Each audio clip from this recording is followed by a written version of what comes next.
Monsieur le député de Vanier-les-Rivières. Allez-y, Monsieur le député.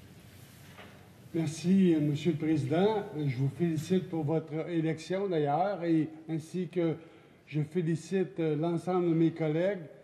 Je suis particulièrement fier de prendre la parole aujourd'hui et vous me permettrez de remercier les électeurs de Vanier-les-Rivières de m'avoir élu, évidemment. Je suis le premier député de Vanier-les-Rivières depuis la révision de la carte électorale en 2011 à être élu. Il y avait un système d'alternance qui faisait en sorte que c'est la première fois que ça arrive, que le même député est élu. Puis on n'est pas habitué à ça à Vanier-les-Rivières, mais on a obtenu la plus grosse majorité de la capitale nationale. Alors, j'en profite pour le dire et pour remercier les gens. La campagne a représenté une très belle occasion de renouer avec les citoyens. J'ai été heureux de participer avec plus de 100 événements dans le comté. Il faut dire que je me suis donné. On comprend qu'en 2018, j'ai fini un peu sec. Alors, j'ai voulu être plus présent, puis je suis très heureux. Dans les perles que j'ai découvertes par les activités, il y a eu un organisme en particulier que j'ai visité qui s'appelle les Relevailles. C'est très particulier ce qui se passe là. Je pense en particulier aux gens qui trouvent aux Relevailles que le meilleur spécialiste des enfants, ce sont les parents. Puis c'est pas faux de dire ça. Donc, j'ai en tête le groupe d'entraide Oasis qui est particulier pour les nouvelles mamans vivant une difficulté d'adaptation avec leur rôle de mère. Je pense à l'assistance périnatale qui est offerte là, qui est un bon allié des familles. Je pense à la programmation de belles activités. Alors, il y a plein de choses intéressantes au Relevailles Québec qui vaut la peine d'être connues. Le 7 octobre dernier, en participant au premier caucus électoral, on a été tous choyés de se revoir, évidemment. Puis, on a réalisé qu'il y avait un grand nombre de femmes qui ont été élues. Des 343 femmes parmi 880 candidats, on a élu le plus grand nombre de femmes au Québec. Puis, dans le contexte de ce que la motion a présenté, le député de Mercier ce matin, je pense que c'est important de le dire. On a fait faire un grand pas à la société en ayant comme ça un grand nombre de femmes élues. Alors bravo, mesdames. C'est vraiment, vraiment bien.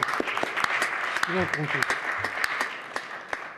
Un mot sur mes nouvelles responsabilités. Je suis devenu adjoint de la ministre de l'Enseignement supérieur.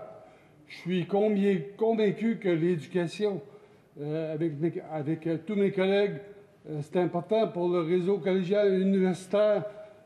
Notamment, il faut l'améliorer par les multiples usages du numérique. Vous savez, je travaille fort à ce niveau-là. Puis, rapidement, j'ai été contacté par le CETREC, le Centre de transfert pour la réussite éducative, qui m'a demandé de présenter. J'ai participé à la présentation d'un rapport, le rapport EVA, Équité et valeurs,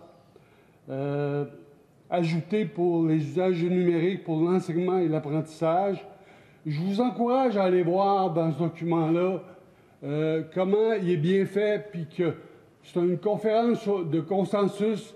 C'est un peu les pistes qui font en sorte qu'on va aller loin par rapport à l'usage du numérique. Alors, j'oublie pas que les aînés ont un rôle en particulier très important avec le numérique. On pense souvent aux jeunes, numérique, jeunes, mais les aînés en particulier, je ne voudrais pas les oublier parce qu'il y en a plusieurs parmi les aînés qui ont augmenté leurs compétences à ce niveau-là. Donc, je voudrais leur lancer un message qu'on va penser à eux autres dans la prochaine mouture de nos actions pour essayer qu'ils soient plus inclus avec nous. Donc, tout au long de la campagne, j'ai eu en tête ceux qui ont moins la chance de s'exprimer. De fait, c'est un immense privilège d'être un des 125 élus pour représenter Mme Tout-le-Monde, Monsieur et Mme Tout-le-Monde. J'en étais à ma 4e campagne et cette fois, j'avoue que j'ai vécu le marathon de plus de 30 jours de façon très différente. Le fait d'avoir bénéficié du statut de député sortant, bien, ça fait en sorte que les gens me connaissaient déjà. C'était plus facile pour moi, dans un sens. Même ma gang, mon groupe de bénévoles, m'a aménagé des pauses à chaque jour. Donc, j'ai pu faire en sorte que le rythme était bon.